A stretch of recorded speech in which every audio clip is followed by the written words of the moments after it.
네, 잠시 후 행복한 아침에서는 국민의 공분을 산 사건을 들여다보는 분노 유발자들 준비되어 있고요. 네, 그리고 똘똘한 자산 관리 방법, 뭐니 이어집니다. 저희는 잠시 후에 돌아올게요.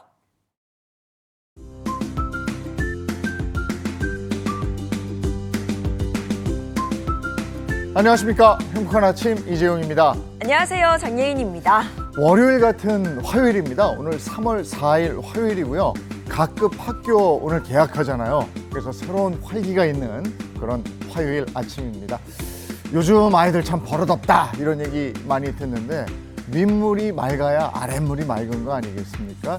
내 아이만 귀하게 여기는 부모들 때문에 버릇없는 아이가 더 많이 생기는 거 아닌가 싶은데 오늘 분노 유발자들에서 한번 짚어보겠습니다.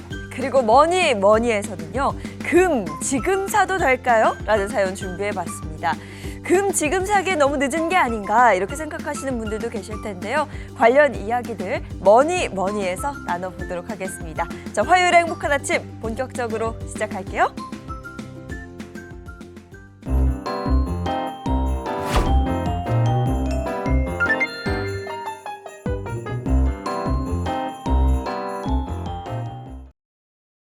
네, 새로운 활기를 느끼는 화요일 아침 어떤 소식들이 들어와 있을까요? 모닝픽부터 시작하겠습니다. 손석구 평론가와 함께합니다. 어서 오세요. 안녕하세요. 안녕하세요. 첫 번째 어떤 겁니까? 네, 첫 번째 모닝픽은 갈수록 태산입니다. 갈수록 태산, 뭐가 문제일까요? 네, 바로 장바구니 물가가 문제입니다. 이 장바구니 물가가 갈수록 계속해서 부담스러운 수준으로 높아지고 있기 때문인데요. 빵이나 커피는 물론이고요. 맥주, 음료, 아이스크림 값도 최근에 줄줄이 인상되면서 브레이크 없는 물가 상승이 계속되고 있습니다.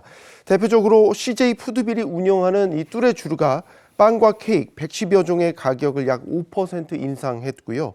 SPC 그룹의 파리바게트나 던킨이 제품 가격을 약 6%씩 인상했습니다. 이렇다 보니까 이제는 월급 빼고 다 오른다라는 말이 정말 현실이 돼버렸습니다. 네, 결국은 농림축산식품부가 이렇게 자꾸 올리는 거 좀 자제해달라 네. 협조를 좀 부탁을 했는데 그래도 계속 오른다면서요. 네, 그렇습니다. 주요 원인은 역시 원재료 가격 상승과 또 환율 문제 때문입니다. 이 커피 원두나 코코아 같은 경우 일부 식재료 가격이 급등을 했는데 이건 또 이상 기후로 인해서 산지에서 수확량이 감소를 하면서 공급이 부족하게 됐기 때문이고요. 여기에다가 이 원달러 환율이 상승하면서 수입 단가가 높아졌기 때문이죠. 국내 식품 외식업체들은 대부분 원자재를 수입하기 때문에 이 환율 상승은 원가에 직접적인 영향을 미쳤고요. 그 부담이 이제 소비자 가격에 반영된 겁니다. 앞으로도 가격 인상은 계속될 것으로 보이는데요. 특히 이 원자재 가격 상승이나 환율 문제는 쉽게 해결될 수 있는 사안이 아니기 때문에 기업들은 이러한 비용 상승을 소비자들에게 계속 전가할 수밖에 없는 상황입니다. 그런데 또 이렇게 되면 소비자들은 가격 부담 때문에 소비 자체를 또 줄이게 되고 소비가 줄어드니까 기업들은 또 매출 타격을 입게 되겠죠.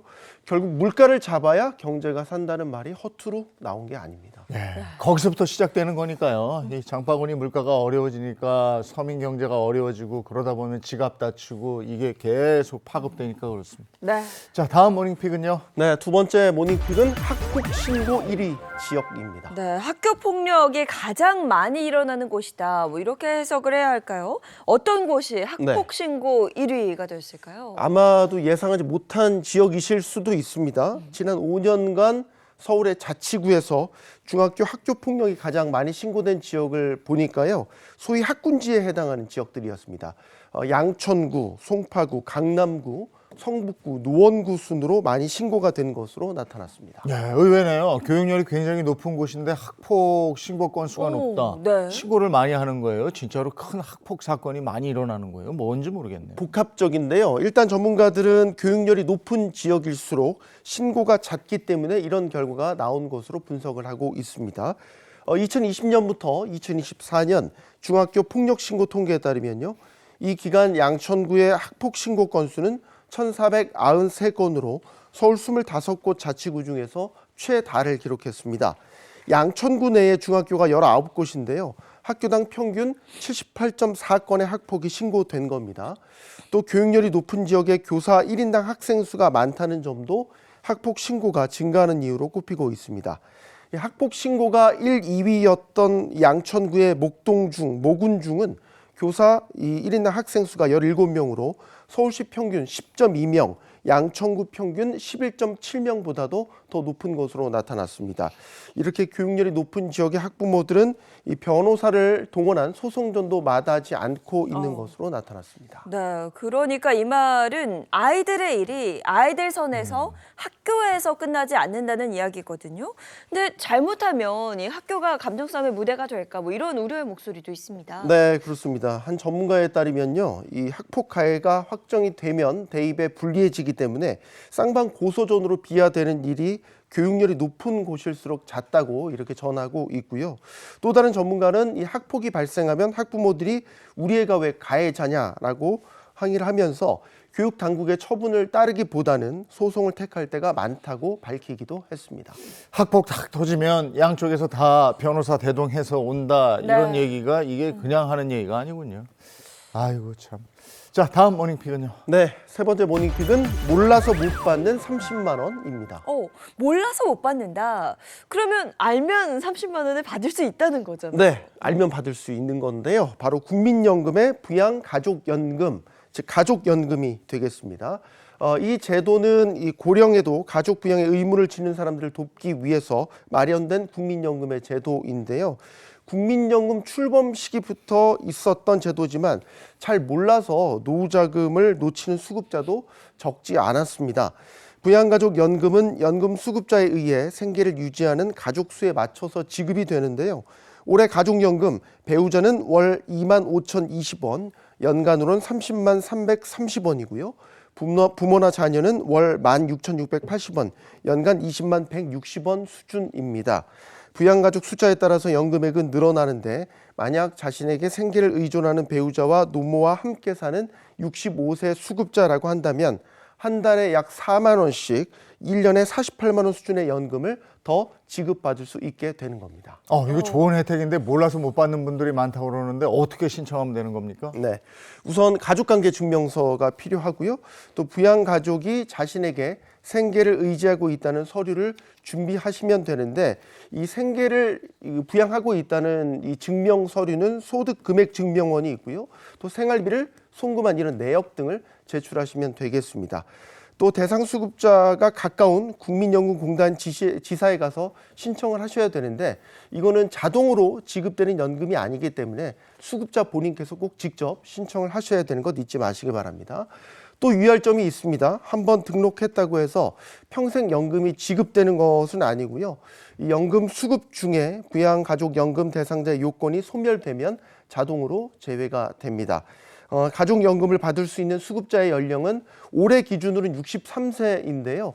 2033년이 되면 연령이 65세로 2살이 더 늘어날 예정입니다. 네, 직접 챙기지 않으면 받을 수 없는 연금이니까 해당되시는 분들은 꼭 챙겨서 받으시기 바랍니다. 다음 픽 전해주시죠. 네, 네 번째 모닝픽은 이혼율 최저입니다.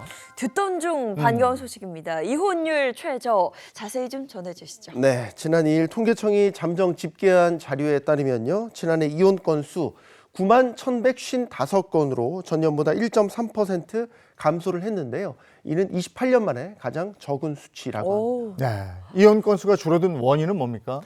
우선 결혼하는 사람들이 줄어들게 되니까 네. 자연스럽게 이혼 건수가 줄어들었다 이런 이야기가 나오고 있고요. 2005년부터 도입된 이 협의 이혼 전에 상담 및 숙려 기간 제도가 효과를 발휘했다라고 보기도 합니다.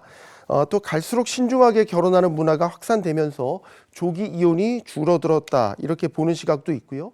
2022년 한국보건사회연구원은 보고서를 통해서 이 코로나19 사태로 부부가 집에서 함께 보내는 시간이 늘어나게 되면서 대화가 늘고 갈등이 해소돼서 이혼을 막았다라고도 했는데요.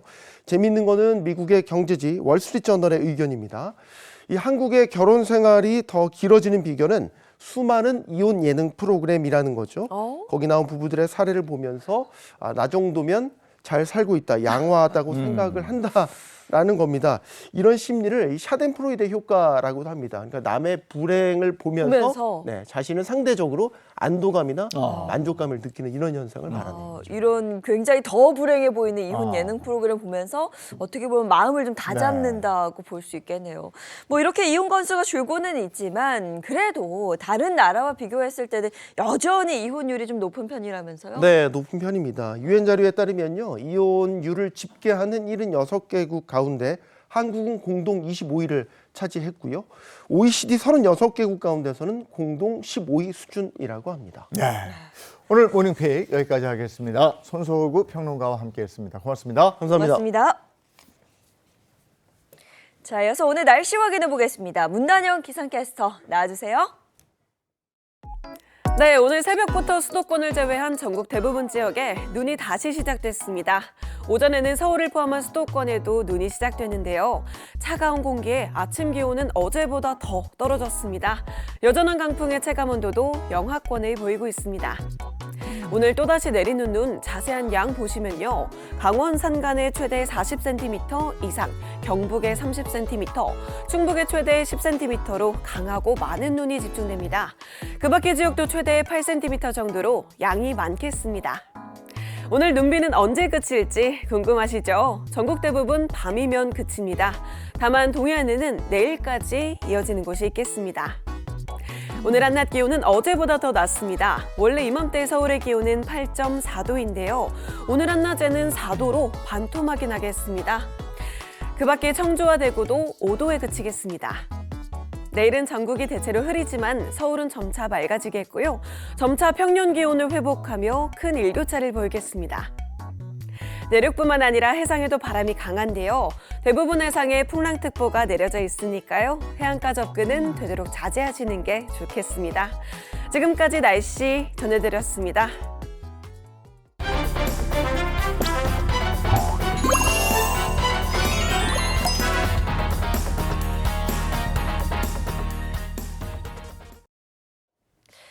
참을 수 없는 순간들 대신 분노해드리겠습니다. 속 터지는 현실을 함께 파헤쳐보는 분노 유발자들 시간이 돌아왔습니다.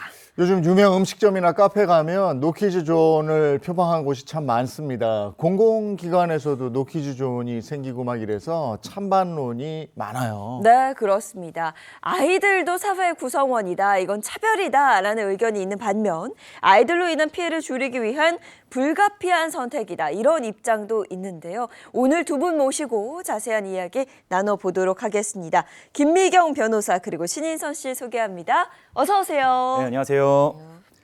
그 노키즈존 이야기를 하셨는데 공공장소에서 기본적인 예절을 지키지 않은 아이들을 보면은 저도 가끔씩 눈살을 한 번씩 이렇게 찡그려지고 그렇죠. 하곤 네. 하는데 아이들의 잘못이 아니라 근본적으로 어른들의 문제가 좀 아닌가라는 생각을 했거든요. 네, 저도 공감합니다. 아이들이 무슨 죄가 있겠습니까? 아이들은 원래 뛰어노는 거죠. 네. 근데 함부로 사람들이 많은 공공장소에서 그러지 않게 교육을 시키는 것은 어른들의 몫이잖아요.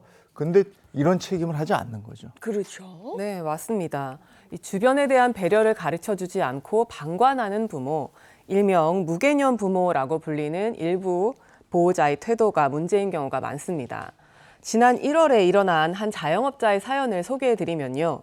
카페에 한 손님이 쟁반을 반납했는데 그 위에 젖은 냅킨이 가득했다고 합니다. 이 업주는 음료를 쏟아서 닦았나 보다 이렇게 생각을 했어요. 그렇죠. 뭐 카페고 제 카페에서 충분히 일어날 수 있는 일이고 네. 음료를 쏟았을 수 있으니까 뭐 닦았겠거니 이렇게 하는 건데 변호사님이 조사해 오신 게 반전이 있었다고요. 네, 있었습니다. 이 다른 손님이 와서 업주에게 얘기를 해줬답니다.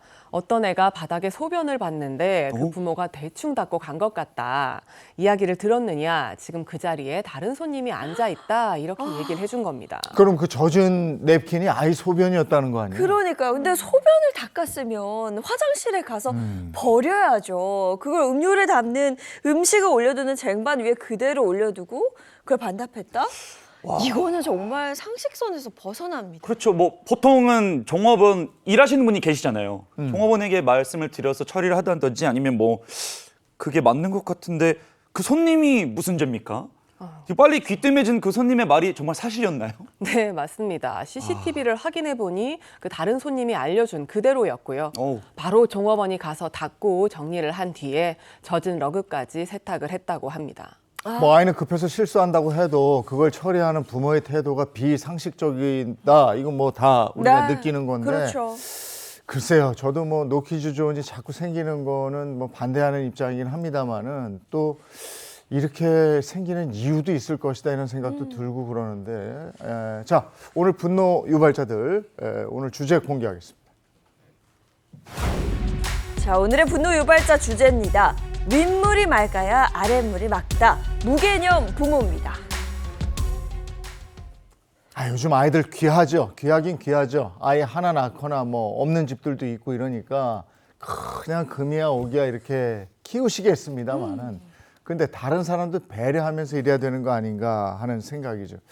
그 아이만 귀한 건 아니죠. 당연하죠. 아이들 다 귀하지만 잘못된 행동을 했을 때 그걸 감싸고 합리화하는 부모의 태도는 정말 상식 바뀌고 이런 무개념 부모들이 점점 더 많아지고 있습니다. 어떤 사례들이 있는지 인선 씨가 좀 모아봤죠? 네, 유형별로 모아봤습니다. 화면 함께 보시죠. 무개념 부모 첫 번째는요. 내 아이한테 감히입니다. 내 아이한테 감히. 감히. 얘가 얼마나 귀한 아이인데 감히 내 아이한테 우리 아이를 왕 대접해달라 뭐 이거 아닙니까? 근데 그 왕이라고 하니까 제가 딱 떠오르는 게 우리 아이가 왕의 DNA를 가지고 있다 이러면서 좀 논란이 됐던 유명한 멘트가 또 있었잖아요. 그렇죠.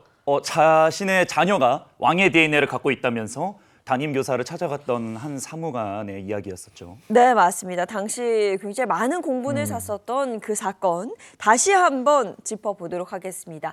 학부모 A씨는요. 2022년 초등학생 자녀의 담임교사 B씨를 아동학대 혐의로 신고하고 학교에 담임교사 교체를 요구했습니다. 그리고 새로 부임한 담임 C씨에게 이런 메일을 보냈습니다. 보시죠. 자세한 내용입니다. 우리 아이는 왕의 DNA를 가진 아이이기 때문에 왕자에게 말하듯이 듣기 좋게 돌려서 말해도 알아듣는다.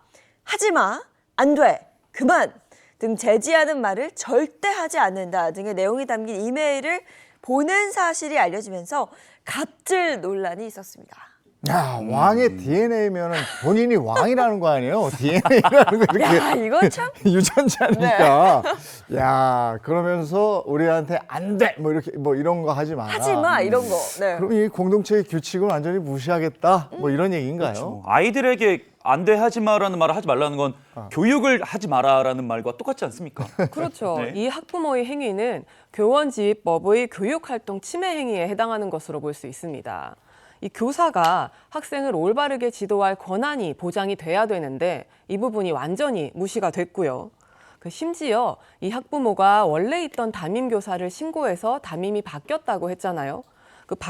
바뀌게 한 신고한 이유가 황당합니다. 왜 우리 애를 이동 수업에 참여시키지 않고 교실에 혼자 뒀냐라는 이유였어요. 그 당시에 도서관으로 이동 수업을 하는 시간이었는데 이 아이가 가지 않겠다고 거부를 했다고 합니다. 선생님이 수차례 설득을 했지만 아이가 이동을 거부하자 선생님은 어쩔 수 없이 아이를 교실에 두고 이동 수업을 진행했다고 합니다. 근데 선생님 입장에서는 한 아이 때문에 이게 단체 활동이 이동 수업을 할 수 없다고 하는 거니까 어쩔 수 없는 최선의 대처가 아니었나 싶은데요. 네, 저도 그렇게 생각하는데요. 이 학부모는 이 사건과 함께 이 교사의 실수로 아이들의 교우 관계가 담긴 그런 파일이 학부모에게 유출되자 자신의 아이를 고의로 따돌렸다, 교사가 따돌림을 조장했다라고 하면서 아동학대로 신고를 한 거죠. 그리고 신고를 한 학부모의 정체가 공개되면서 또 한 번 논란이 있었습니다. 이 신고를 한 학부모가요, 교육부 소속 5급 사무관이었다는 게 알려지면서 또 한 번 논란이 됐었죠. 네, 맞습니다. 결국 담임 선생님 이 B 씨는 직위 해제가 됐고요. 아동학대 혐의로 검찰에 송치되기까지 했었는데요. 나중에 다른 학부모들이 진정서를 제출하는 등의 노력을 한 끝에 7개월 후 무혐의 처분을 받기도 했습니다. 원래 담임을 아동학대로 몰라서 직위 해제시키고 네. 다음에 온 선생님은 내 아이를 왕처럼 대하라. 왕자처럼 대하라. 이렇게 했다는 거 아니에요? 네, 그렇죠. 네. 이 학부모 A씨는 학교 적응에 어려움을 겪는 아이를 위해서 지푸라기라도 잡는 심정으로 보냈다라고 하지만 정말 자식을 위하는 게 뭔지 다시 한번 생각해 봐야 될 것 같아요. 결국 담임교사에게 갑질을 했다는 의혹이 불거지자 교육부 사무관인 이 학부모 A씨는 정직 3개월의 처분을 받았습니다. 이런 식으로 특별 대우를 계속 요구를 하면 다른 아이들과의 관계에서도 문제가 생기지 않을까라는 생각이 드는데 왜 그랬는지 정말 안타까운 선택인 것 같습니다. 이번에 소개해드릴 사건도 황당합니다. 한 온라인 커뮤니티에 올라온 글인데요. 대체 어떤 일이 벌어졌는지 한번 소개 한번 해주시죠. 네, 차주 A씨는 주차장에 주차해놓은 자신의 차를 초등학생들이 쌀이 빗자루 같은 것을 긁었다는 관리 직원의 전화를 받았습니다. 많이 긁혔냐 이렇게 물었더니 페인트가 까지진 않았지만 하얀 기스가 좀 생겼다는 거죠. A씨는 애들이 뭐 모르고 한 행동이라고 생각해서 그냥 조금 혼내고 보내줬다고 합니다.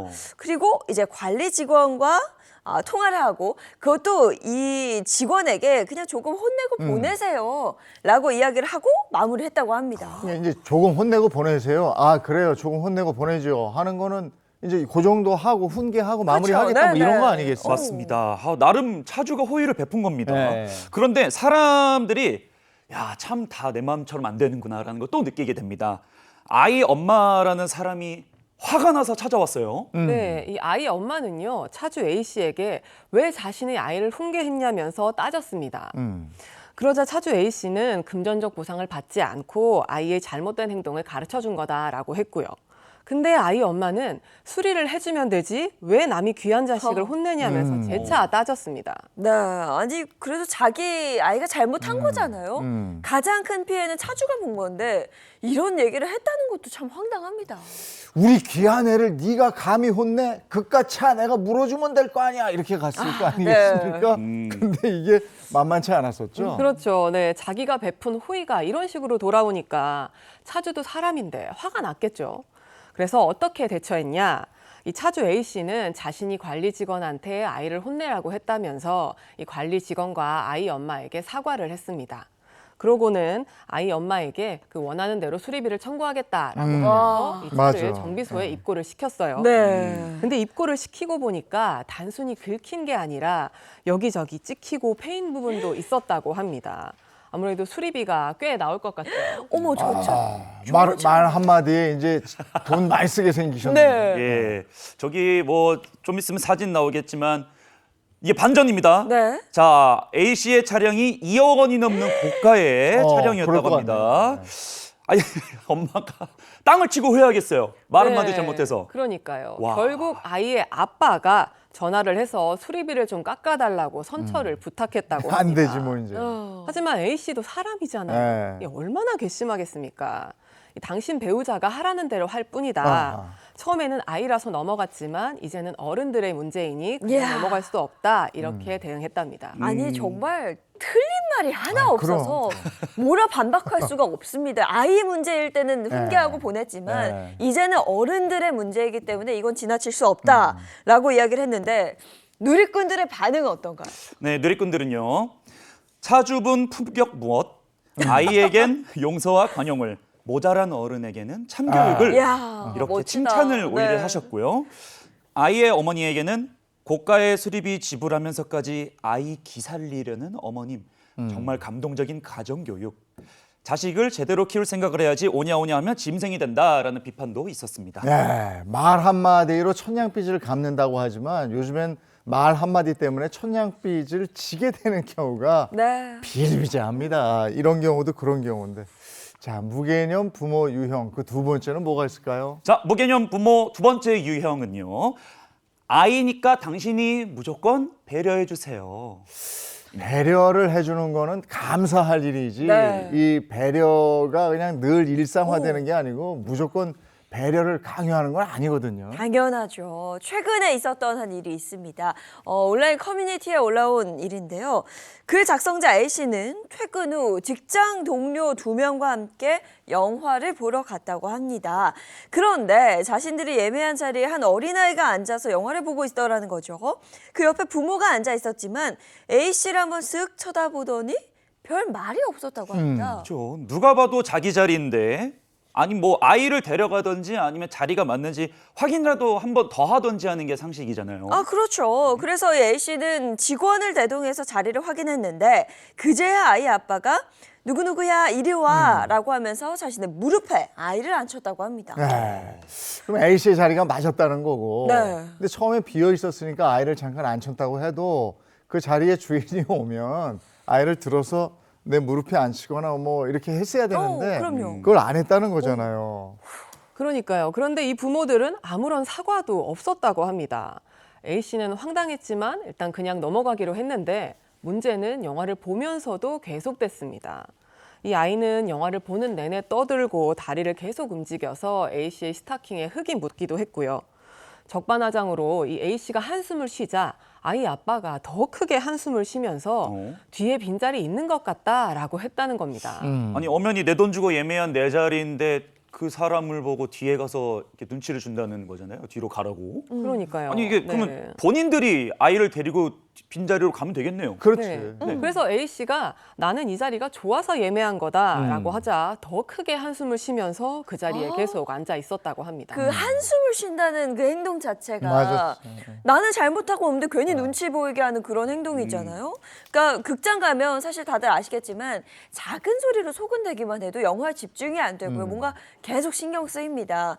근데 지금 상황은 아이가 뭐 움직이고 떠들고 아이라고 생각해서 참았지만 결국에는 화가 날 수밖에 없거든요.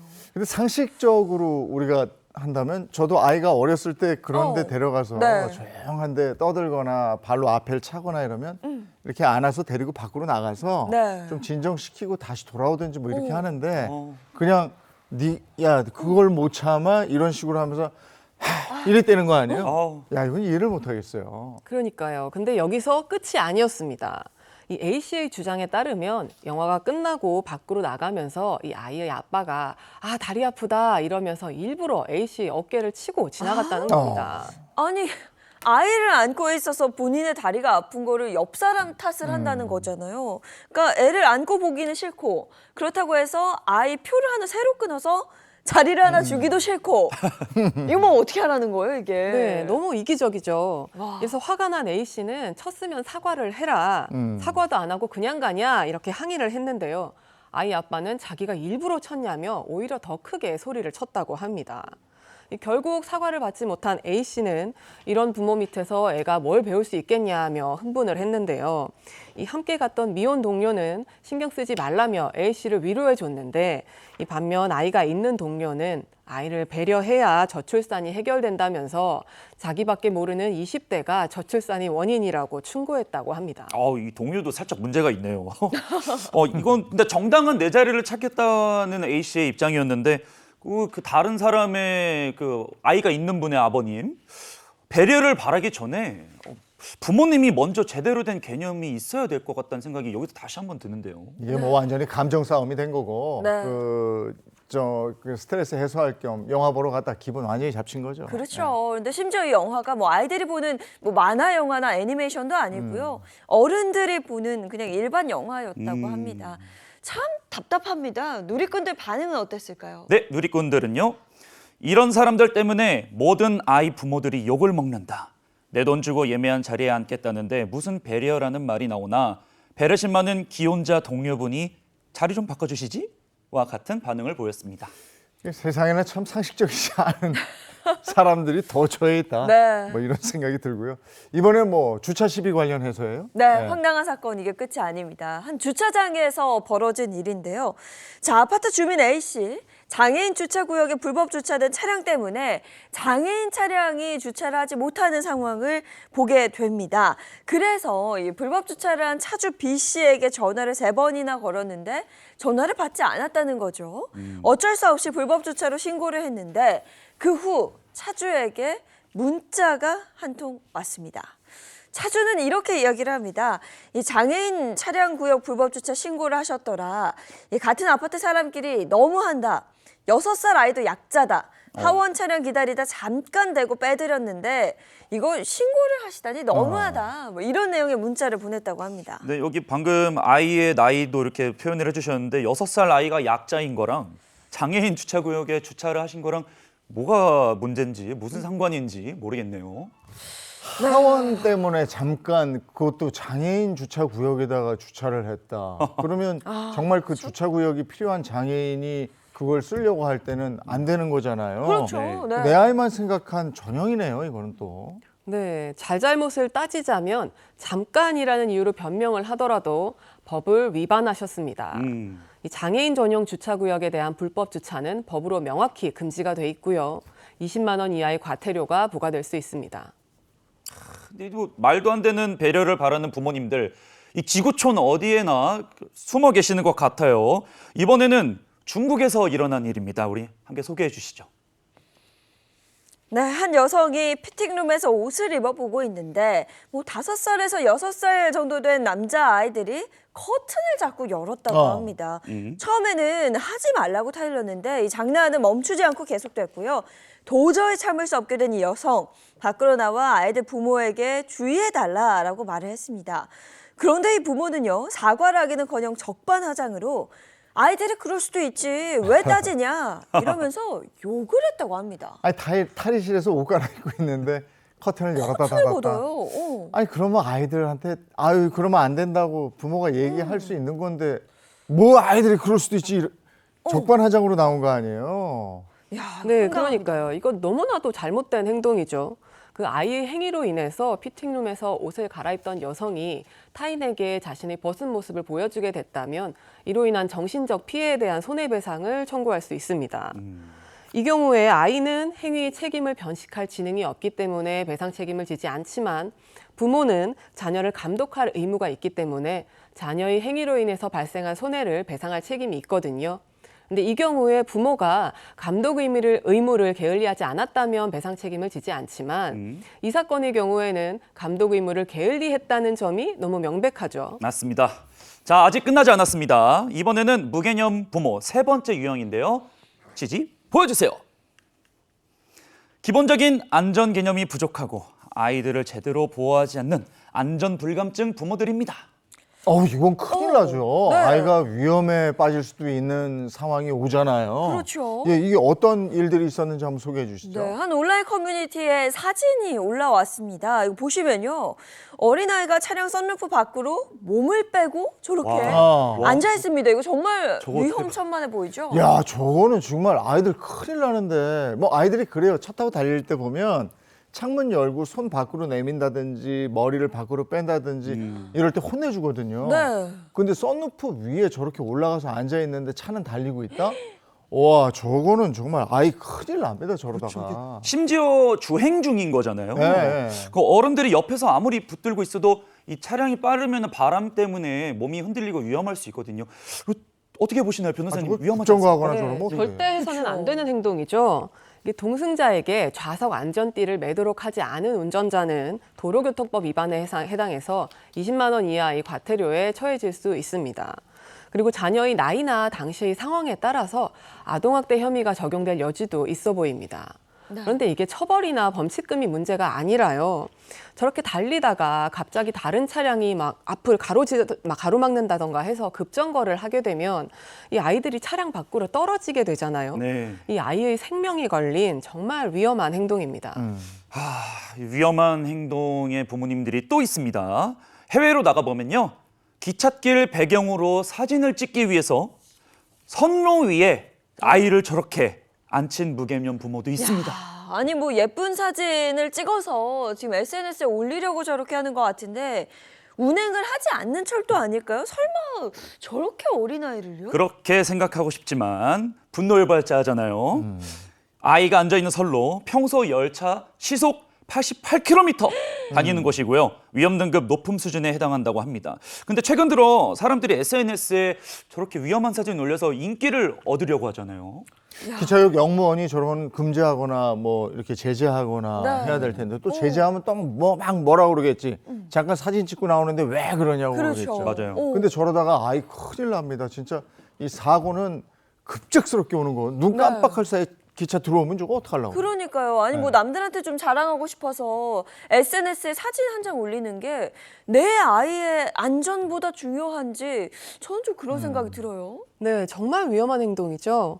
이게 아이들은 아직 위험을 판단할 능력이 부족한데 그걸 보호해줘야 될 부모가 오히려 위험 속으로 아이들을 밀어넣고 있거든요. 이런 부모들의 행위는 아이들의 정신건강 및 발달에 해를 끼치는 정서적 학대 행위에 해당하는 것으로 판단될 여지도 있어 보이고요.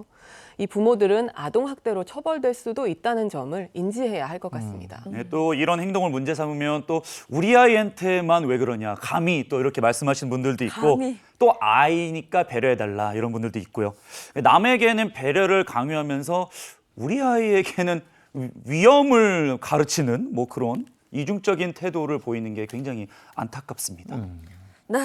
아, 참 지금까지 참 무개념 부모들에 대한 얘기를 했는데 아마 보시면서 야, 정말 어이없네 하는 부분도 있을 거고 맞아 나도 요즘에 주변에서 저런 아이들 봤어. 네. 정말 기분 나빴어 하는 분들도 계실 겁니다.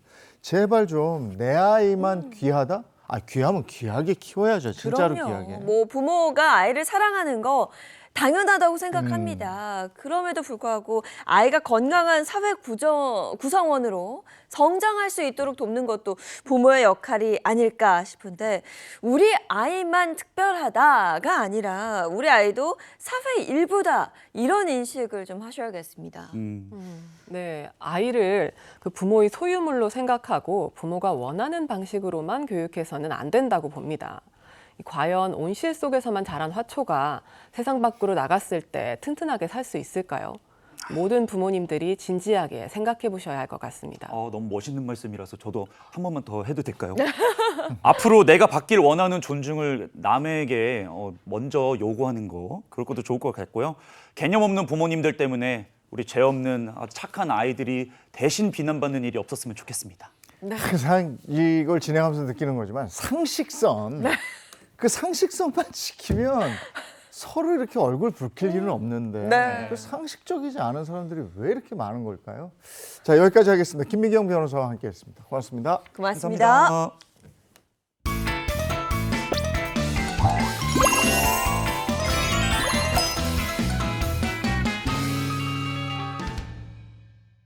네, 행복한 아침 함께하고 계신 지금 시각이 네. 시계가 저쪽에 있네요. 8시 7분을 넘어서서 지금 8분 쪽으로 여기 있었거든요. 원래. 숨었어. 자, 이제 돈 얘기하겠습니다. 머니 시간입니다. 네, 오늘은 어떤 이야기 해볼지 또 기대되는데요. 오늘의 고민은요. 금, 지금이라도 사야 할까요? 오! 라는 고민 준비했습니다. 아, 요즘 금값 지금 난립니다. 야, 난립니다. 정말 난리 났습니다. 어제 기준으로요. 한국표준거래소에 따르면 순금 한돈을 살 때는 58만 5천 원 필요하다고 합니다. 뭐 아이들 돌반지는 이게 다가 아니기 때문에 뭐 60만 원에서 뭐 70만 원까지도 훌쩍 넘어간다 그래요. 예, 오늘 금값 많이 올라서 요즘에 이걸 지금 사야 되나 어떻게 해야 되나 고민하시는 분들도 있고 이래요. 네. 근데 너무 많이 올랐다는 거. 야. 자, 김현우 소장님과 얘기 나누겠습니다. 어서 오세요. 네, 안녕하세요. 네, 반갑습니다. 소장님 역시 네. 돈 얘기할 때는 이 버티기가 답인 것 같아요. 작년만 해도 한 40만 원, 50만 원이었는데 아까 지금 장인 아나운서 말씀하신 거 58만 원이 훌쩍 넘어가고 있어요. 예. 정말 억설이 난다, 정말 비싸다 막 이랬는데 이게 금 내다 파신 분들 작년에도 높아서 내다 파신 분들 지금 막 피눈물 나겠습니다. 이게 사실 지금 와서 보니까 올랐으니까 이런 말씀들을 할 수가 있는 건데요. 사실 지금 금값이 그때보다 더 떨어졌으면 아이고 그때 팔길 잘했네. 혹은 그렇죠, 이게 또. 그때 못 파신 분들은 아유 그때 팔 걸 그랬네 이렇게 후회를 하실 거예요. 그렇죠. 이렇게 금값이 오르다 보면 이 연일 최고가를 경신합니다 이런 뉴스 기사들 자주 나오는데 지금이라도 금을 사야 되나 고민이 되실 수도 있습니다. 하지만 네. 자칫 잘못하면 이제 고점에 물린다고 하죠. 그런 일도 발생을 할 수 있으니까 우리가 올바른 좀 투자관을 가지고 바라봐야 될 것 같습니다. 근데 요즘은 그 골드바 사기도 네. 굉장히 어렵다고 합니다. 그만큼 금이 귀해졌다고 하는 건데 이재용 아나운서가 저번에 이렇게 말씀하셨잖아요. 그 장롱 속에 한복 안에 금단추가 좀 달려 있다고 했는데. 옷장 정리 한번 네. 해보면요. 많이 나와요. 예전에는 이렇게 한복에다가 이렇게 금 이렇게 다는 게 단추를, 있었어요. 오. 그게 있더라고. 아직 가지고 그래가지고 계신 거예요? 야, 이 땡 잡았다. 땡 맞죠? 아, 왜 가지고 있죠. 그래요? 나중에 이렇게 물려줘야죠. 물려줄 건가요? 네. 방금 땡 잡았다의 느낌은 본인이 대답하실 것 같이 말씀하셨었는데. 한치가 여러 예. 개니까. 어쨌든 이렇게 또 기본적으로 금은 떨어지지 않는다라는 믿음이 저희가 가지고 있는데 네. 소장님 어떻습니까? 소장님은 뭐 저희보다 약간 돈 고수시잖아요. 머니. 예. 근데 금은 좀 모으시는 편입니까? 좀 있으세요? 모으시는 거? 아닙니다. 현물로 갖고 있는 금은 진짜 전혀 없고요. 치아에 조금 있나? 그 정도고. 사실 뭐 현물을 사기 전부터 한 작년 말쯤부터 조금씩 이 투자 비중을 늘리기는 했어요. 왜냐하면 트럼프 대통령 당선되고 뭐 환율이 이렇게 오르고 세계 경기도 좀 안 좋아질 것 같고 이런 불안 요인이 생기게 되면 주가는 하락하고 반대로 이제 안전자산이라고 볼 수 있는 금값이 오르게 마련이잖아요. 네. 그래서 비중을 한 15%에서 20% 투자 자산 중에 이렇게 두고는 있었는데 그런 시기에서 뭐 반드시 금값이 상승한다 이런 건 아닙니다. 다른 자산 가치가 떨어지게 되면 상대적으로 그 위험을 좀 방어해주는 그런 차원에서 위험 분산 차원에서 15에서 20%를 넘지 않도록 그렇게 갖고는 있습니다. 예. 제가 방금 막 신났던 것처럼 한마디로 올인을 해버리면 안 된다라는 말씀이시네요. 그렇죠. 그게 가장 중요해요. 어떤 투자든지 간에 확실하면 올인 해야지 뭐 많이 벌 수도 있겠지만 자칫 잘못하다간 크게 손해를 볼 수 있으니까 뭐든지 투자 올인은 위험합니다. 근데 오늘 사연 주신 분은 지금이라도 금을 사야 하나 뭐 이런 고민을 하고 계신 것 같아서 좀 짚어봐야 될 것 네. 같습니다. 어떤 상황에 처해 있는 건지 꽁트를 통해서 만나보시겠습니다. 안녕하세요. 소박하지만 알뜰살뜰 돈을 모아가고 있는 40대 부부입니다. 하지만 저축만으로는 돈을 불려가기가 쉽지 않더라고요. 그래서 안정적이지만 큰 수익이 날 수 있는 방법을 찾고 있던 와중에 뉴스를 봤어요. 금값이 사상 최고치를 경신했습니다. 전문가들은 앞으로 상승 가능성이 있다고 전망했는데요. 여보 저거 봐. 금값이 더 오른대. 아우 내가 진짜 저 금을 작년에 사뒀어야 됐는데 작년에 분명히 최고가라고 했는데 사려도 못 샀는데 아이고 아쉬워라 이 나쁜 놈들 진짜. 여보, 그걸 누가 알겠어. 그냥 포기해. 그거는 우리 몫이 아닌 거야. 아니 자기 왜 이렇게 쿨해? 지금은 쿨할 때가 아니야. 지금 막 달아오르고 있다고. 지금이 기회인 것 같아 내가 봤을 때. 자기 이번에도 우리 한 박스 늦었어. 지금 사면 우리는 호갱되는 거라고. 게다가 금 살 돈 있어? 금 살 돈이 어딨어? 우리 저거 금이 얼마 안 되는 적금 있잖아. 적금 모아둔 거 그거 깨버리자. 미쳤어? 얌전히 잘 있는 적금을 왜 깨? 나는 그 남의 말만 듣고 그냥 휩쓸려 가는 거 그거 진짜 극혐이야 극혐. 아니 작년에도 망설이고 못 샀는데 이번에도 안 사고 있다 더 오르면 나 배 아프고 못 살아. 작년처럼 또 후회한단 말이야. 아니 그럼 그냥 샀어. 이거 떨어지면 어떡할 거야? 그건 생각 안 해? 아니 부동산도 놓치고 주식도 놓치고 이제는 마지막인 것 같은 기회에 이 금까지 놓칠 거야? 여보 그렇게 치면 당신은 그 비트코인도 놓치고 아이고. 엔화도 놓치고 그 쭉쭉 다 놓쳤어. 현재 충실하라는 우리 철학가들 말도 있잖아. 이번에 사야 된다고. 여보 지금 사면 우리는 꼭대기에서 사는 거야. 정 사고 싶으면 그 자기 용돈으로 1g씩을 야금야금 자기 용돈으로나 사세요. 우리 부인이 투자를 잘 모르네. 푼돈 모아 푼돈이야. 큰 돈을 투자해야지 큰 돈을 버는 거라고. 몰라. 하여튼 그 적금 그 손만 대봐. 나 진짜 가만히 안 있을 거야. 적금 그거 그거 우리 재용이 그 유학 보내주려고 내가 한 푼 두 푼 열심히 모은 거란 말이야. 그런 거야? 제가 이야기해봤자 씨알도 안 먹힙니다. 아무래도 지금이 마지막 기회인 것 같은데 아내의 반대에 부딪혀서 이러지도 저러지도 못하고 있어요. 전문가의 조언이 절실합니다. 저희 아내 좀 설득해주세요.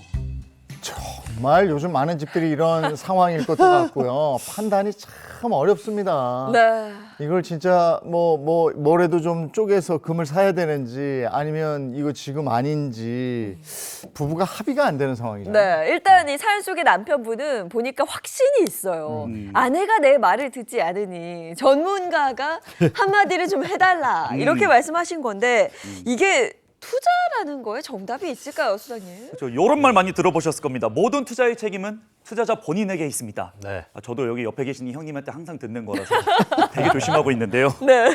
근데 전문가가 이렇게 하세요 조언할지언정 본인이 책임을 질 수 있는 건 아니잖아요. 네, 그렇죠, 그렇죠. 그래서 소장님, 근데 여기 남편은 제가 봐도 연기했는데 조금 무책임한 거 아닙니까? 네.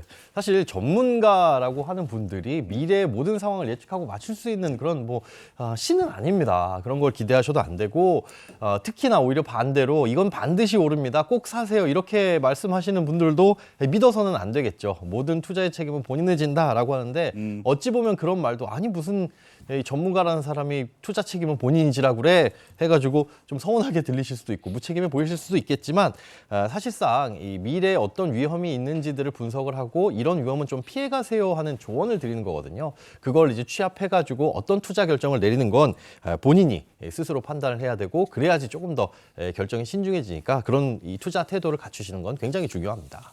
껄껄껄이라고 그러잖아요. 지나고 보면 내가 그거 할 걸. 걸. 아우 이거 하지 말 걸. 그걸 미리 알면 전부 부자 될게요. 네. 근데 이 댁은 지금 적금을 깨서 금을 사겠다. 네. 남편이. 그렇죠. 아내는 굉장히 위험하다. 금값이 떨어질 수도 있는 거 아니냐. 두 분 투자 성향이 완전히 다르잖아요. 지금. 네, 남편은 늘 나는 껄껄껄 했으니까 이번에는 좀 공격적으로 투자를 하고 싶다라는 입장이고요. 반대로 아내는 좀 안정적으로 가자. 손해는 참을 수 없다 이런 입장입니다. 어떻게 보시나요, 수장님? 일단 남편분 같은 경우에는 굉장히 잘못된 투자관을 갖고 계신 것 같아요. 여기 얘기 중에 꽁트의 이 대화 내용 중에 보면 이 안정적이면서도 고수익, 큰 수익을 낼 수 있는 게 뭔지를 찾아봤다고 하시는데 그러다가 찾은 게 금이라고 하셨어요. 근데 모든 투자가 안정적인데 큰 수익을 내는 투자는 없습니다. 없습니다. 예, 이런 걸로 유인하는 게 대부분 사기입니다. 안정적인데 고수익입니다. 그런데 이제 아내분은 그런 투자관을 극도로 싫어하시는 것 같아요. 장기적으로 봤을 때는 우리가 투자가 반드시 필요합니다. 금도 그의 일환일 수도 있는데요. 그런데 적금을 해지하면서까지 그걸 모든 걸 다 모든 자산을 넣을지 이럴 필요가 있을지는 좀 신중하게 따져 보셔야 됩니다. 적금 같은 경우에는 원금은 보장이 되지만 금은 원금 보장은커녕 변동성이 굉장히 큰 심한 자산이거든요. 그러니까 지금 이 가족의 재정 상황이라든가 투자 목적을 고려해서 투자 비중이나 금액을 결정을 하셔야 될 것 같습니다. 절대로 무리해서는 안 되고 내가 감당할 수 있는 선에서 해야 한다 말씀하신 거죠. 그렇습니다. 특히 가정의 재정 상태가 불안정할 경우에는 더더욱 조심하셔야 됩니다. 또 적금 모아서 향후 몇 년 안에 1년 뒤에 우리가 전세 보증금 올려줘야 되는데 2년 후에 우리 아들 대학 등록금 해줘야 되는데 이런 돈이라고 한다면은 위험하게 이 투자를 할 수는 없죠. 이 꽁트 속에서도 자녀 유학 비용으로 적금을 넣고 있다라고 아내분이 말씀을 하셨거든요. 그런데 그 돈으로 금에 투자했어요. 수익이 잘 나면은 조금 더 유학을 풍요롭게 보내줄 수 있겠지만 만약에 유학을 보내는 시점에서 금값이 떨어져 있다라고 한다면 유학을 미룰 수도 없는 거고 그때 가서 손해를 보면서 금을 팔거나 아니면 대출을 받거나 이런 상황이 생길 수 있으니까 여러 가지 상황을 잘 따져보시고 결정을 해야 합니다. 투자에 대한 기대감도 있겠지만 그 가정 경제의 안정성이라는 것도 있거든요. 그러니까 이것도 잘 생각을 해 보셔야 될 텐데 이 부부의 현재 경제 상황을 한번 파악해 본 다음에 또 얘기를 나누면 좋겠어요. 네, 이 부부의 현재 경제 상황 어떤지 한번 보겠습니다. 40대 맞벌이 부부의 자산 상황입니다. 현재 중학생 자녀가 1명 있고요. 월 수입은 780만 원입니다. 부동산으로는 전세 2억 5천만 원 주택이 있고 전세자금 대출 2억 원이 껴 있습니다. 금융자산은 예금과 적금에 4,700만 원이 있네요. 아직 전세 거주 중이신 거고 금융자산이 5천만 원이 안 되는 상황이에요. 이거 어떻게 보십니까? 일단 순자산으로만 보자면 이제 보증금, 전세 보증금에 5천만 원 있고요. 금융자산에 4,700, 합치면 1억 원 조금 안 되는 정도죠. 근데 이분들의 수입이 한 800만 원 조금 못 돼요. 한 780만 원 정도면 세전 연봉 1억 좀 넘는 돈이거든요. 언제부터 이런 수입이 발생하셨는지는 모르겠지만 그 수입 대비 지금 모은 자산으로 봤을 때는 지금부터라도 조금 더 허리띠를 졸라매고 잘 모으셔야 될 것으로 보입니다. 그런데 조금 더 이제 명확한 판단을 위해서 얼마나 이제 투자를 잘 하고 계신지 저축은 또 어떻게 하고 계신지를 살펴보기 위해서 금융자산을 어디에 어떻게 운용하고 있는지를 한번 살펴볼 필요는 있을 것 같습니다. 네, 부부의 금융자산 세부 내역도 이어서 보겠습니다. 자, 청약 통장 600만 원 있고요. 현재 월 50만 원씩 넣고 있는 적금이 900만 원, 또 30만 원씩 넣고 있는 적금 600만 원 있고요. 그리고 이제 만기된 적금을 모아둔 게 정기예금 계좌에 각각 1,200만 원, 1,400만 원 이렇게 있습니다. 적금 2개, 예금 2개, 청약 1개. 뭐 나중을 위해서라면은 청약 통장은 건드리면 안 될 것 같고 나머지 3,800만 원 밑에 나와 있는 네네. 그 정도가 투자 투자. 자산일 것 같은데요. 네. 이게 가만히 두면 연 3.5% 이자가 붙는 건데 글쎄 금을 지금 샀다. 그다음에 이거 이상 올라가야 되는 건데 이게 사고 팔고 이럴 때 금은 또 이렇게 뭐가 있어요. 그렇죠. 그런 것도 계산해야 되는데 그렇죠. 어떻습니까? 일단 금융자산 비중을 보다 보니까 다 적금, 예금 이런 안정적인 저축에만 올인하고 있습니다. 근데 사실은 이런 예금, 적금 열심히 돈 모으는 데는 좋지만 물가 상승을 극복하기에는 어렵거든요. 그러니까 실질 가치는 계속 떨어지고 있는 상황이다라고 볼 수가 있고요. 특히나 이 적금 같은 경우에도 1년 만기 적금이 아니라 3년 동안 이제 돈을 묶어둔 그런 적금을 가입하셨어요. 중간에 좋은 투자 자산이 나타났을 때 이 적금 이자 아까워가지고 깨기도 조금 어려워 보이는 상황이고요. 이렇게 실질 가치는 시간이 갈수록 물가 상승 때문에 계속 떨어지고 있는데 그러려면 투자를 해야 되는 건 사실 필수입니다. 그런데 이 투자는 그 변동성을 극복하기 위해선 묻어두고 오랫동안 기다리던 시간 싸움이거든요. 우상향할, 그러니까 앞으로 향후 가격이 계속 오를 자산에 돈을 넣어두고 시간을 투자해야 되는데 지금 현재 이분들 같은 경우에는 투자는 전무한 상황이 조금 아쉽다라고 평가할 수가 있겠습니다. 또 이분들 지출 상황을 보시면 조금 이해가 안 되는 부분이 있는데요. 이 네. 지출 상황도 한번 같이 살펴보시죠. 부부의 지출 상당합니다. 총 730만 원 와. 중에 고정비가 460만 원이에요. 세부 내역을 보시면 주거비 170만 원, 학원비 100만 원, 보험료 25만 원, 교통비 25만 원, 남편 용돈 50만 원, 아내 용돈 40만 원, 아이 용돈 30만 원, 통신비 20만 원입니다. 또 식비나 기타 생활비 등을 합친 변동비가 다 해서 270만 원입니다. 월 수입이 780만 원인데 지출이 730만 원이고 나머지 50만 원을 적금 넣고 있어요. 근데 식비가 이제 눈에 많이 띄는 건데 부부가 다 일을 하시니까 외식이나 배달 많이 드실 거고 네. 특별히 이상한 점이 있습니까? 제가 봤을 때는 몰라요. 제가 아직 혼자 살아서 그런가요? 네. 주거비가 너무 센 것 같은데 보통 주거비 하면 월세 관리비 정도인데 이 집은 전세인데 왜 이렇게 많이 나가는 거지? 그죠. 월세도 아닌데. 170만 원 너무 과하지 않나요? 네, 저도 그 부분이 좀 이상해서 보니까 주거비 170만 원 중에서 전세자금 대출 상환금이 60만 원 포함되어 있습니다. 네. 결국은 이제 전세 대출 받은 거 요거 갚고 계시다라고 하는 건데, 자 전세 보증금은 제가 뭐라고 말씀드렸죠? 소장님이 네. 방석같이 깔고 앉아 있는 돈이다. 그렇습니다. 네. 예, 보증금은 쓸 수 없는 돈이잖아요. 결국은 이제 깔고 앉아 있는 돈이라고 볼 수 있는데 다달이 이 전세 대출 받은 돈을 상환하고 계시다라고 하는 건 그렇게 깔고 있는 자산에 계속 돈을 넣는다. 이렇게 볼 수 있는 거예요. 아마 이게 대출 이자라도 조금 아끼려는 생각 때문에 아유 그래 전세 대출 갚자 이 생각을 하고 계신 것 같은데 잘 생각해 보면 대출 금리 3.5%를 아낀다라는 건 그 돈을 3.5%짜리 뭐 세금이 없는 예금에 넣어놓는 거나 마찬가지다 이렇게 볼 수 있거든요. 그러니까 사실상 이렇게 전세자금 대출을 갚는 건 역시도 투자가 아니라 이 저축형으로 자산을 모으는 형태라고 볼 수가 있습니다. 그러니까 적금 50만 원, 30만 원짜리가 있는데 다달이 갚는 전세자금 대출 60만 원도 따지고 보면 60만 원짜리 적금을 넣는 거나 마찬가지다 그런 거예요. 그렇습니다. 이거 저축밖에 모르는 사람들이네요. 아유, 답 나왔네. 그럼 저축을 좀 계속 하지 말고 이제는 투자를 할 때가 왔습니다. 네, 금을 살 수밖에 없는 데스티니 운명 가지셨습니다. 금을 사셔야 돼요. 금을 살 수밖에 없는 운명이다. 네. 제가 너무 당황해서 지금 말을 못했습니다. 그러니까 인선 씨가 지금 금을 사고 싶다 뭐 이런 얘기를 하고 싶은 거죠. 이거 저축이 너무 과하다고 하니까 야금야금 할 거. 이제 뭐 그런 말 있잖아요. 삼대금이라고 예금, 적금, 순금. 순금까지 이렇게 적금을 순금으로 하시는 거예요. 네. 투자를 하시는 거죠. 어때요? 근데 이제 투자할 때 올인해서 한 곳에다가 이렇게 들어가면 안 된다 그랬잖아요. 근데 이제 이걸 적금 해지하고 이러는 것보다 다달이 갖고 있는 전세 대출 상환금 이거 빼서 일부 이렇게 투자하고 이럴 수 있는 방법도 있지 않을까요? 네, 그러니까 매달 이 여유가 생기는 돈으로 조금씩 투자를 하셔라라고 말씀하셨는데 맞습니다. 금에 특히나 투자를 하는 건 이 포트폴리오 분산 차원에서 하는 거지 이게 올인해서 그 돈으로 큰 돈을 벌어보자 할 만한 투자는 아니거든요.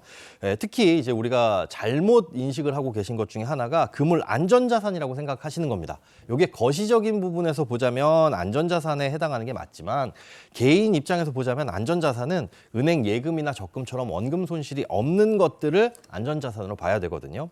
그러니까 금은 사실은 주식보다 그 변동성이 훨씬 더 클 수 있고 오르고 내리는 사이클도 훨씬 길거든요. 또 가격이 오르는 요인도 오직 수급으로만 결정되기 때문에 이게 사실상 왜 가격이 오르고 왜 떨어지는지 이런 부분에 대해서는 사실상 굉장히 분석하기가 어렵습니다. 이런 자산에 몰아서 투자를 건 상당히 위험하다라고 볼 수가 있죠. 그리고 이제 남편분 경우처럼 금값 올라간다고 해가지고 조바심에 이거 투자를 시작했는 게 가장 안 좋습니다. 우리가 속된 말로 물린다라고 하잖아요. 고점에 사가지고 나중에 떨어졌을 때 팔지도 못하고 이런 상황이 올 텐데 지금 상황에서 대부분의 자산을 이런 금 같은 자산에 투자를 했다가 만약에 가격이 떨어져서 물리게 된다면 오를 때까지 버티기도 힘들고요. 돈이 없으니까요. 그리고 다른 자산이 그동안 금값은 떨어졌는데 또 다른 주식들 같은 경우에 막 올라가게 되면 이건 또 손해를 보는 것 같아서 금 팔고 또 다른 거 쫓아가고 이러면서 손해가 누적되니까 굉장히 안 좋은 투자 습관이라고 볼 수 있습니다. 오늘 소장님 살짝 변덕쟁이다 오늘. 뭐 어떻게 하라는 겁니까?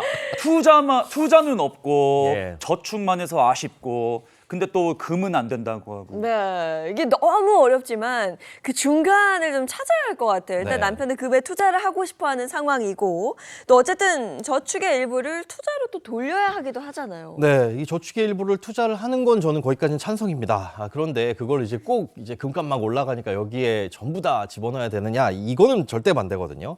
이게 특히나 금은 장기적으로 보면 우리가 물가 상승 극복할 수 있는 투자 대상이네라고 생각을 할 수 있지만 이 변동성이 워낙 크고 이렇게 천천히 꾸준하게 오르다기보다는 어느 시점을 기점으로 확 뛰는 그런 이 경향이 없지 않아 있어요.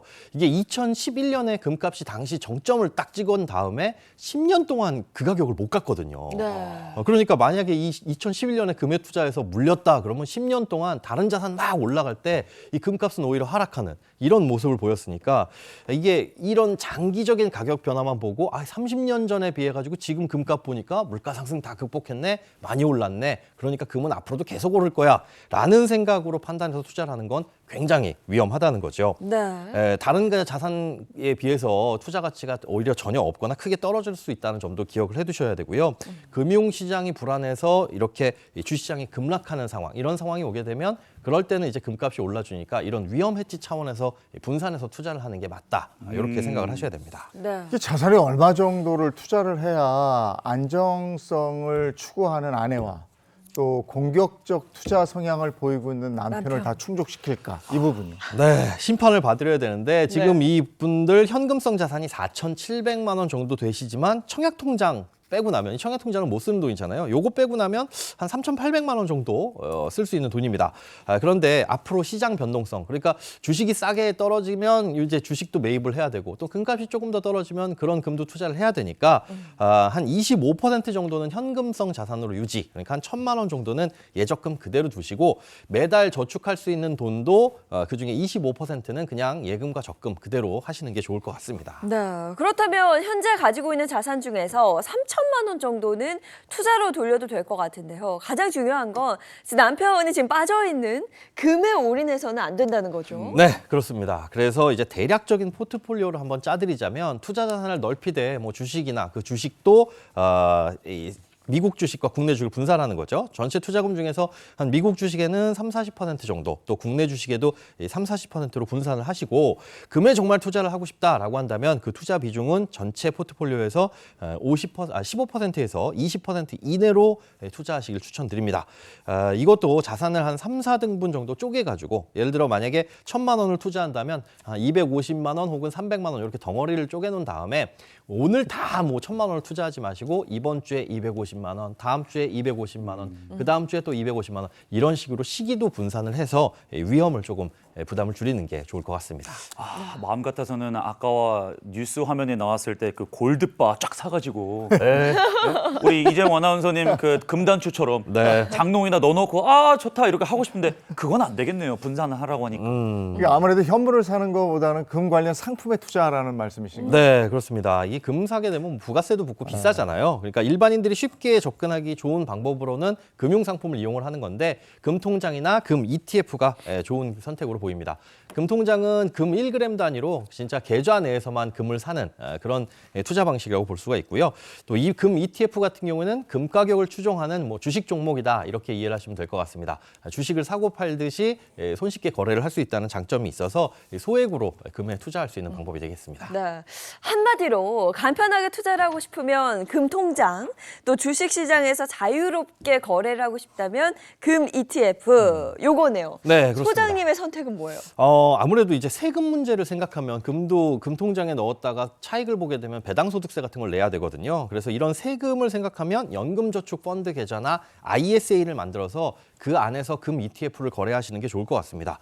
뭐 연금저축이나 ISA를 만들어서 그 안에서 금을 거래를 하시게 되면 이 배당소득세는 현재 부과가 안 되거든요. 나중에 그 돈을 꺼내 쓰게 됐을 때 관련된 세금이 부과됩니다.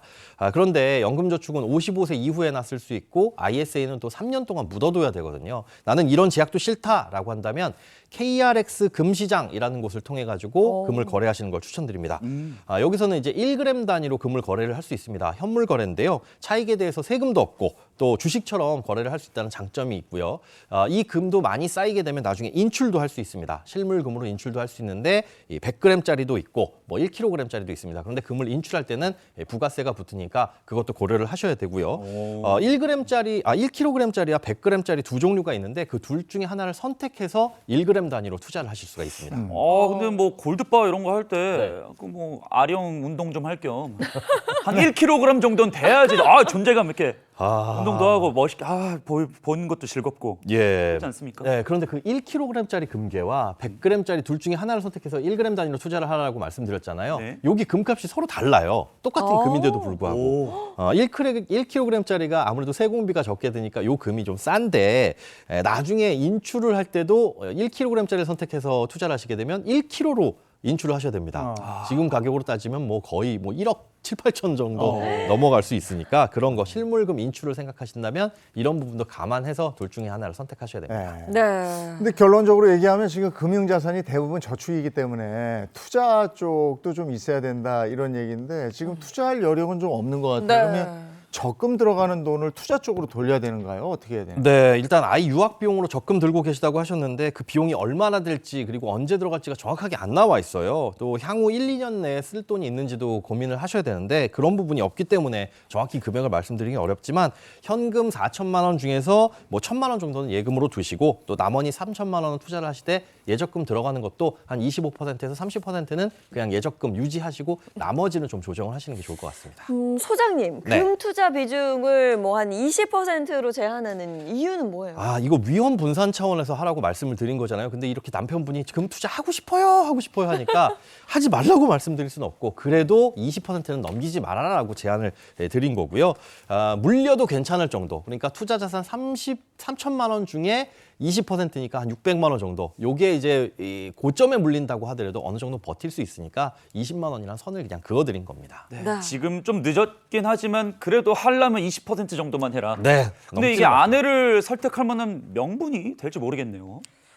잘 모르겠어요. 글쎄, 이 금융 투자 아내가 어느 정도 이렇게 분산해서 투자하면 수긍하지 않을까요? 요 정도에서 하면. 네. 그리고 또 전세자금 대출 상환금은 더 이율이 높은 적금이나 투자처를 좀 찾아서 넣는 게 좋지 않을까 이런 생각도 좀 있습니다. 네, 그런 매달 갖고 있는 적금 대출이자 아깝지만 뭐 대출이자나 적금이자나 비슷하니까 이런 것들은 이제 투자 쪽으로 조금 일부 돌리시는 게 좋을 것 같습니다. 네. 자, 그럼 지금까지 나눈 내용을 바탕으로 소장님의 솔루션 정리해 보겠습니다.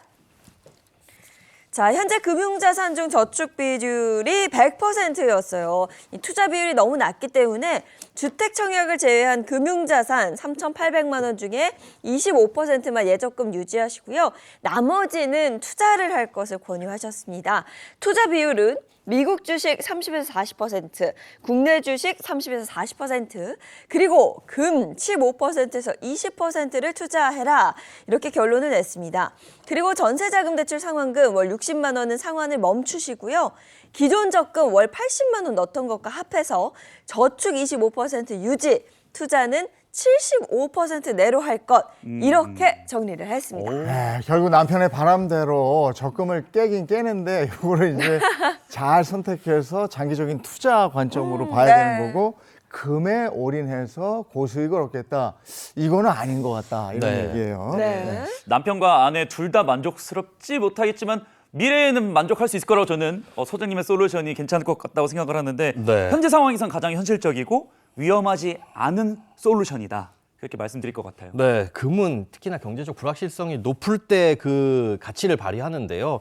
특히나 요즘 보면 금값 다시 떨어지고 있는 추세를 보이고 있습니다. 이렇게 변동성이 심한 자산이라고 보셔야 되고 금리라든가 경기 그리고 중앙은행의 정책 변화에 따라서 가격 변동이 굉장히 심하니까 금을 함부로 투자를 하시는 거는 굉장히 경계해야 된다고 정리할 수 있겠습니다. 그리고 요즘같이 예금 금리 떨어질 때요. 네. 이 투자 굉장히 위험할 때입니다. 그러니까 예금 금리가 떨어지기 때문에 그것만 가지고 있으면 나만 바보 되는 것 같아서 다른 데 투자처를 찾는데 호락호락하지 않습니다. 네. 그거라도 지키는 게 그 좋은 방법이 아닐까 경험상 말씀드립니다.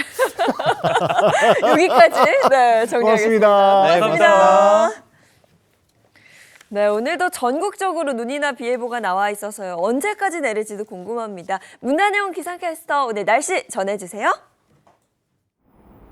네, 오늘 새벽부터 수도권을 제외한 전국 대부분 지역에 눈이 시작됐습니다. 지금 상암동도 보시면요, 약하게 눈이 날리고 있는데요. 차가운 공기의 아침 기온은 오늘 어제보다 더 떨어졌습니다. 체감 온도는 영하권에 머물고 있습니다. 오늘 또다시 내리는 눈 자세한 양 보시면요. 강원 산간에 최대 40cm 이상, 경북에 최대 30cm, 충북에 최대 10cm 정도로 강하고 많은 눈이 집중되겠습니다. 그 밖의 지역도 최대 8cm 정도로 양이 적지 않겠습니다. 오늘 눈비는 언제 그칠지 궁금하시죠? 전국 대부분 밤이면 그칩니다. 다만 동해안 지역은 내일까지 이어지는 곳이 있겠습니다. 오늘 한낮 기온은 어제보다 더 낮습니다. 원래 서울의 이맘때 기온은 8.4도까지 오르는데요. 오늘 한낮 기온은 4도에 그치겠고요. 그 밖에 청주와 대구도 5도에 머물겠습니다. 내일은 전국이 대체로 흐리지만 서울은 점차 맑아지겠고요. 평년 기온을 점차 회복하면서 일교차가 크게 벌어지겠습니다. 내륙뿐만 아니라 해상에도 바람이 강한데요. 대부분의 해상에 풍랑특보가 내려져 있습니다. 해안가 접근은 되도록 자제하시는 게 좋겠습니다. 지금까지 날씨 전해드렸습니다.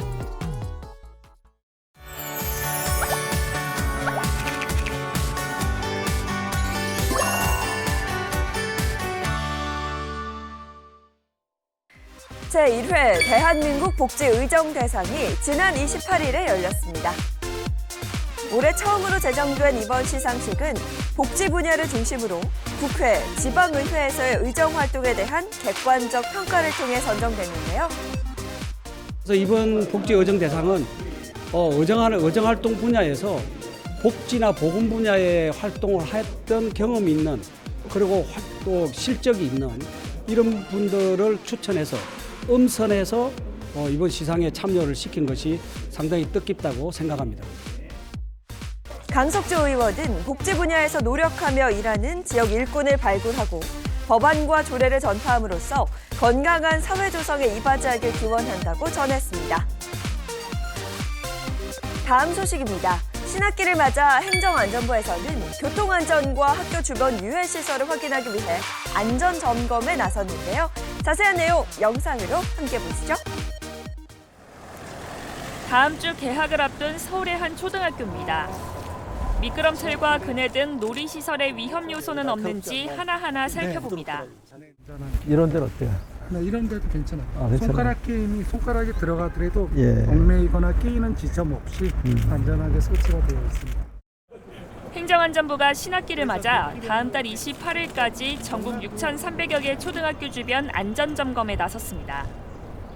어린이 보호구역 내 신호등과 횡단보도, 과속방지 시설이 정상적으로 작동하는지 점검하고 불법 주정차 위반도 집중 단속합니다. 등하굣길 인근 공사 현장엔 학생들이 안전하게 다닐 수 있도록 조치해 줄 것을 당부합니다. 펌프차들이 나갈 때 확인할 수 있게 반사경도 다 조치해가지고 학생들이 오거나 일반 통행인들이 지나가는 거를 미리 확인하고요. 공사로 인해 학교 건물에 균열이 생기거나 집안이 침하될 위험은 없는지도 확인합니다. 학교 주변 음식점과 편의점도 점검 대상입니다. 학교 200m 이내 식품안전보호구역 내에서 소비기한이 지난 제품이 판매되지는 않는지 살펴봅니다. 행안부는 학교 인근에서 위험 요소를 발견하면 안전신문고로 신고해달라고도 당부했습니다. 길거리를 이렇게 거닐다가 아이들한테 위험한 요소가 발견이 되면은 안전신문고를 통해서 누구나 신고를 할 수가 있습니다. 행안부는 학생 안전을 최우선으로 하는 아이 먼저 캠페인도 확대할 방침입니다. 채널A 뉴스 강태현입니다. 어떻게 보면 오늘부터 본격적으로 2025년의 시작이다 이렇게 얘기할 수도 있어요. 네. 아이들 개학하고 막 활기 있고 이렇죠. 맞습니다. 오늘 아마 정말 많은 아이들과 부모님들 아침부터 정신 없으셨을 것 같은데요. 새해 다짐 뭐 시작하거나 이루지 못한 게 있다면 오늘부터 그럼 돼요. 다시 한번 시작해보면 어떨까 싶습니다. 좋은 하루 보내시고요. 저희는 내일 아침 7시 30분에 돌아올게요. 행복한 아침, 행복한 하루 되십시오. 고맙습니다. 고맙습니다. 즐거운 하루의 세상 Play the next channel A